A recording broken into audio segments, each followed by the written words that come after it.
So I want you to imagine something for a second. You wake up tomorrow and you cannot move.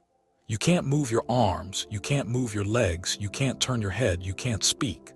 But your mind is completely, perfectly intact. You are a prisoner inside your own body, screaming into a void where nobody can hear you. That is what locked-in syndrome feels like. And that is the reality for thousands of people around the world right now today as we sit here talking. And here's what makes this moment in history so extraordinary. For the first time ever, we have a way to break people out of that prison. In January 2024, Neuralink implanted a chip in a young man named Nolan Arbaugh. Nolan was a 29-year-old who loved sports, loved life, and then one day he dove into a lake and hit something underwater, and just like that, he was a quadriplegic, paralyzed from the shoulders down. And now, with a chip the size of a coin embedded in his brain, this man is browsing the internet with his thoughts. He's playing chess online. He stayed up until 6 in the morning the first night because he finally, for the first time in years, could do something independently. And look, when I hear that story, I feel it. I genuinely do. That is a beautiful, moving thing. But here is what keeps me up at night, and I need you to hear me on this because I think people get so swept up in the miracle that they stop asking the harder questions. We are talking about putting a computer inside a human skull. We are talking about creating a direct digital interface with the most complex object in the known universe. And the company leading the charge is run by a man who has explicitly said the end game is not helping paralyzed people. The end game is enhancing healthy brains. That should make every single person listening very, very uncomfortable. Okay, but before we go down that road, and I promise we will, I think we owe it to the full picture to acknowledge that brain-computer interfaces are not some Elon Musk fever dream that appeared out of nowhere. Deep brain stimulation has been used for decades. Surgeons have been implanting electrodes into people's brains to treat Parkinson's disease, to stop epileptic seizures, to pull people out of treatment-resistant depression. Cochlear implants have been around since the 1980s. Over 1 million people on this planet are walking around right now with a computer implanted in their skull that lets them hear. We already crossed this bridge. We crossed it a long time ago. So let me paint you a picture of what this technology actually means for real people living real lives right now. Think about someone with advanced ALS. Their body has completely failed them, but their mind is sharp as a tack. They have thoughts, feelings, jokes they want to tell, love they want to express, and they are trapped. A brain-computer interface gives them their voice back. It gives them the ability to tell their kids they love them, to ask for a glass of water, to say they are in pain. We are talking about restoring the most fundamental human capability there is, the ability to communicate, and I find it genuinely baffling that anyone would want to slow that down. I don't want to slow that down. Let me be crystal clear about something. I am not against helping Nolan Arbaugh. I am not against giving locked-in patients their voice back. If that were the full scope of what we were discussing, I would be the biggest cheerleader in this room. But that is not the full scope, and we both know it. Musk has said on the record multiple times that Neuralink's ultimate vision is symbiosis with artificial intelligence. He wants healthy people walking into clinics and getting chips put in their brains so they can think faster, access information instantly, maybe even communicate telepathically. That is a fundamentally different conversation than helping a paralyzed man play chess. And I want to push back on this idea that we should limit a technology's potential because the long-term vision makes us nervous. You know what also made people nervous? The idea that a deaf person could hear through a machine. Cochlear implants were hugely controversial when they first came out. Parts of the deaf community were deeply opposed, and I respected those concerns, but today over 1 million people hear because of that technology. And by the way, there's a company called Synchron that is developing a brain-computer interface that doesn't even require open brain surgery. They thread a small device through the blood vessels like a stent. The risk profile is dramatically lower, and it is already showing real results. The field is not standing still. It is getting safer, less invasive, more accessible with each passing year. I hear you on Synchron, and honestly, I think their approach is genuinely promising precisely because it shows more caution and more respect for the complexity of what we're dealing with. But let me bring us to the part of this conversation that I think matters most, because the medical applications are not where the real danger lies. Here is the thing that should terrify everyone. When you put a computer in someone's brain, that computer generates data, neural data, patterns of thought, emotional states, memories being accessed, intentions being formed.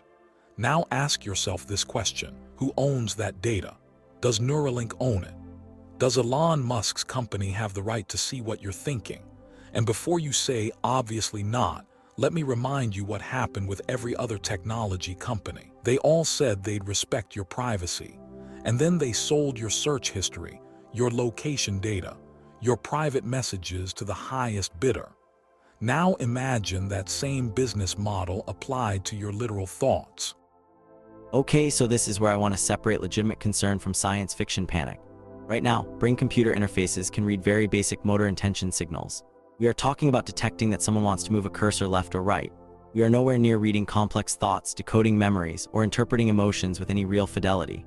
The idea that someone is going to hack into your Neuralink and rewrite your memories is, and I say this respectfully, not grounded in the current science. Could it happen in 50 years? Maybe, but 50 years ago we didn't have the internet, so predicting what we'll need to regulate that far out is a fool's errand. And 50 years ago, nobody predicted that a device in your pocket would know more about you than your spouse does, but here we are. You're making my argument for me. The time to think about these protections is before the technology is ubiquitous, not after.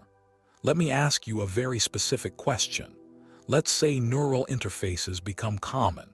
Should a court be able to issue a warrant to read your brain data? If you were suspected of a crime, should the government be able to subpoena your neural records the way they can subpoena your emails today? Because that is not science fiction. That is a legal question that is going to land on a judge's desk within our lifetimes, and we have no framework for it. And I agree we need that framework. I am not arguing against regulation or legal protections, but I want to point out something important about how we handle the privacy conversation. Every single transformative technology has raised the exact same fears. When telephones were invented, people were terrified that the government would listen to their calls, and they were right to worry, and we built wiretapping laws. When the internet came along, people were terrified about digital surveillance, and they were right to worry, and we've been building imperfectly but genuinely privacy frameworks ever since. The answer has never been to stop the technology. The answer has always been to build the legal and ethical scaffolding alongside it. So here's what gets me about the enhancement argument, and this is where I think the optimistic vision falls apart completely. Let's say in 20 years, brain-computer interfaces work beautifully. They make you think faster, remember more, process information at superhuman speeds. Who gets that first? Who gets the best version of it? The answer, like it always is rich people. And we're not talking about the kind of inequality where some people have nicer phones than other people. We are talking about a world where certain human beings are cognitively superior to others because they could afford an upgrade. You want to talk about a gap between the haves and the have-nots. This isn't a wealth gap. This is a species gap. You are literally creating two different tiers of human capability, and that is a moral catastrophe that no amount of "it'll get cheaper eventually" can wave away. And I think that concern is powerful and worth taking seriously, but I also think it ignores the actual pattern of how technology distributes over time. Calculators used to cost thousands of dollars. Now every kid has one in their pocket for free. Smartphones were luxury items 15 years ago, and now there are more smartphones on Earth than toothbrushes. The internet itself was once the exclusive domain of military researchers and university professors. And now a farmer in rural India can video call his family across the world. Technologies start expensive and they get cheap fast. And the reason they get cheap is specifically because early adopters pay the premium that funds the development that drives costs down. I am not dismissing the inequality concern, but I am saying that using it as a reason to prevent the technology from existing at all would have stopped every democratizing technology in human history. That's a nice narrative, and it's partly true, but it also glosses over the fact that we are still living with massive digital divides right now. Billions of people still don't have reliable internet access, and we're already talking about the next layer of cognitive augmentation on top of that. And the difference between a smartphone gap and a neural enhancement gap is not one of degree, it's one of kind. If your competitor in a job interview can literally process information twice as fast as you because they have an implant and you don't, That's not like them having a fancier calculator. That is a fundamental asymmetry in human capability that could entrench inequality in ways we've never seen before and might never be able to undo.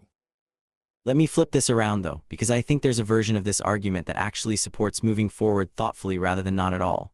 If cognitive enhancement is coming, and I believe it is because the scientific trajectory makes it almost inevitable, then the worst possible outcome is to have no public investment, no regulatory framework, and let it develop entirely in the private sector for the wealthy. The best possible outcome is to treat it like we should have treated the internet from the beginning, as infrastructure that belongs to everyone.